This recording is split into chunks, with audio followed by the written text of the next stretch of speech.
merupakan rancangan pengajaran harian tingkatan 1, yaitu mata pelajaran Bahasa Melayu. Artinya ini disediakan untuk murid kelas tingkatan 1 Amanah yang mana mempunyai bilangan pelajar sebanyak 20 orang. Dan pengajaran ini dilaksanakan pada 13 Julai, yaitu pada hari Senin, yang berlangsung selama 30 menit.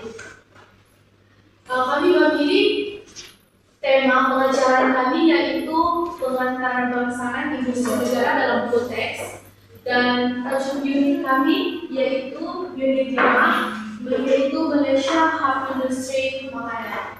Seterusnya untuk standar kandungan dalam DKSP kami telah memilih 3.3, yaitu menulis untuk menangkapkan maklumat dalam berbagai bahan. Dan manakala standar pembelajarannya pula yaitu 3.3.1, yaitu menulis untuk melengkapkan maklumat, diri, dan ayat dalam berbagai bahan dengan betul, dengan tepat dan tepat. Seterusnya untuk objektif pembelajaran kami terdapat 3, yang mana di akhir pembelajaran murid dapat mengenal pasti sekurang-kurangnya 5 daripada 6 komponen surat rasmi dengan betul.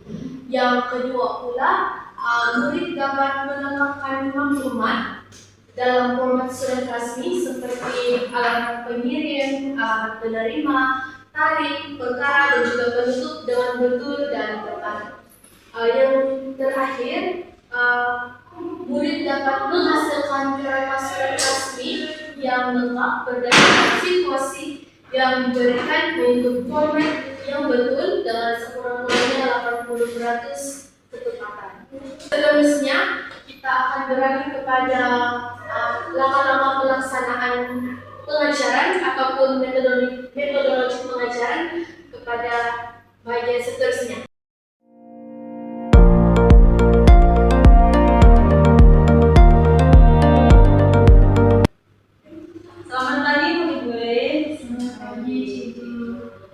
Hari ini Cikgu akan ajar kamu tentang format penulisan surat kiriman rasmi. Murid-murid, ini adalah contoh surat kiriman rasmi yang tidak lengkap dan mempunyai kesalahan. Di dalam gambar ini, apa yang kamu nampak yang tidak lengkap dan kesalahan surat kiriman rasmi tersebut? Tiada alamat daripada penulis, Cik. Oke, betul. Lepas itu kesalahannya? Tiada perkara. Ini kesalahan ini yang tidak lengkap. Tidak lengkap, ya. Kesalahannya ada di sebelah kiri. Iya, sebab kenapa?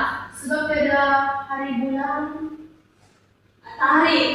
Betul ya, tarik. Tarik itu sebabnya ada di bawah, paling ujung kiri di dekat alamat penerima.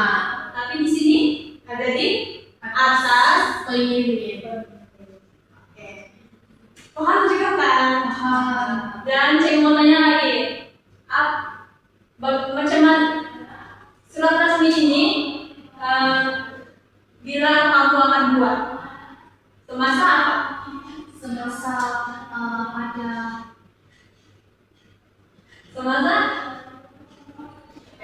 semasa ada urusan resmi tertentu. Contohnya macam surat menulis surat untuk guru memberitahu yang saya sakit begitu. yang betul. Pandai. Tepuk tangan. Dan Cik mau tanya lagi, kamu apa tahu maksud surat kiriman rasmi? Tidak. Oke, mari kita sama-sama membaca ya. Oke, 1, 2, baca. Surat kiriman rasmi ialah surat yang ditulis kepada individu, organisasi, atau jabatan bagi tujuan rasmi dengan menggunakan format yang betul dan bahasa yang formal. Oke, ini adalah maksud surat kiriman rasmi. Dia mestilah untuk tujuan rasmi. dan menggunakan format yang betul dan bahasa yang formal. Contoh bahasa yang formal apa? Macam di samping itu puan. Oke. Ini adalah contoh yang cikgu boleh berikan. Contoh surat kiriman resmi. Di sini adalah kerangka format surat kiriman resmi. Di atas sekali seperti yang kita tahu adalah alamat Pengirim. Oke, seterusnya Di di bawah penerima. jawaban dan alamat penerima.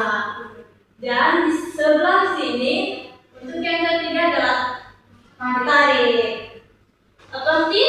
Lepas itu di sini mesti adalah kata menghadap seperti tuan.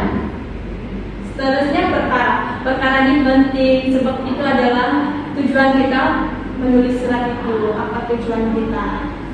Terus itu seterusnya isi kandungan. Dan di terakhir sekali ada pengakuan pengirim seperti yang benar. Terus itu tanda tangan kita lah yang menulis. Terus itu sekali itu nama.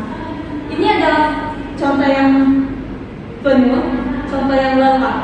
Nah, seperti yang itu ada namanya, nama penerima, nama penulis, lalu nama penerima, tuan, tarik, perkara, isi kandungan yang benar, harus ada tanda tangan dan juga terakhir itu ada nama.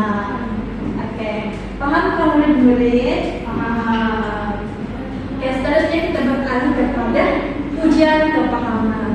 Oke, jadi mau kamu scan QR ini untuk kita menjalankan aktiviti permainan. Permainan kita adalah quizzes. Oke, sudah scan kan murid-murid? Sudah. Oke, kita main ya.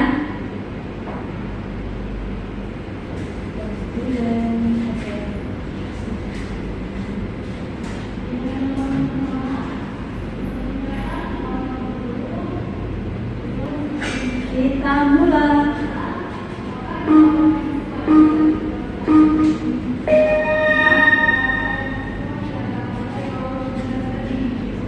Oke, di sini. Apakah bahagian yang perlu ditulis selepas alamat penerima dalam surat kiriman resmi? Apa?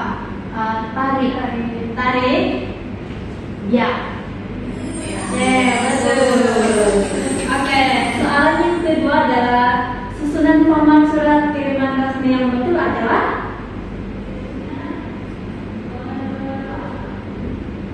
Nomor 3. Alamat pengirim, alamat penerima, tarikh, perkara, isi surat penutup. Oke, betul. Selanjutnya, apakah antara berikut yang manakah contoh bentuk surat kiriman resmi yang betul? Sekian, terima kasih. Betul. Dan soalan yang keempat, apakah pemakiran utama yang dipelajari melalui penulisan surat resmi? Menulis komunikasi resmi dengan terancam.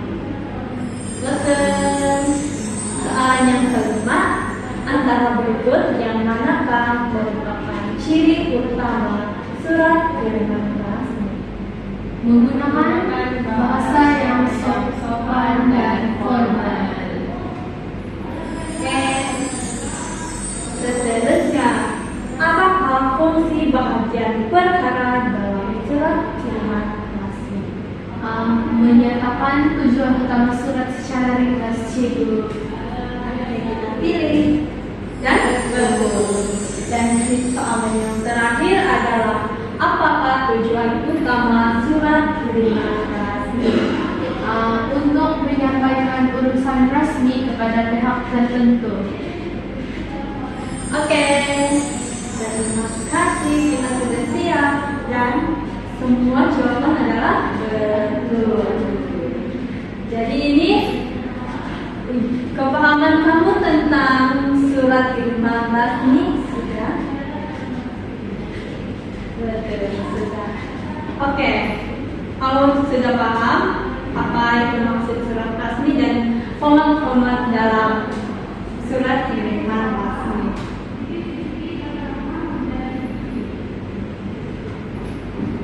Seterusnya,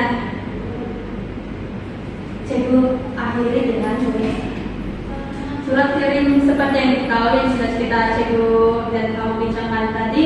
Surat-surat resmi ini terdapat banyak format dan dia berbeda dengan surat-surat yang lain. Di surat kiriman resmi ada alamat penerima, ada alamat pengirim, tarikh, ayat penghadap seperti uang, perkara itu mesti merujuk kepada apa perkara yang perlu kamu buat, contoh menulis surat sakit, permohonan, gitu. Lalu isi kandungan dan juga penutup yang ada sekian terima kasih, nama dan juga tanda tangan. Cikgu mau kamu scan ini satu kali lagi untuk refleksi kamu tentang pemahaman kamu apa yang kamu dapat selama pembelajaran berlaku. Oke? Dan nanti cikgu akan tembak kamu punya jawaban di dalam Google Form.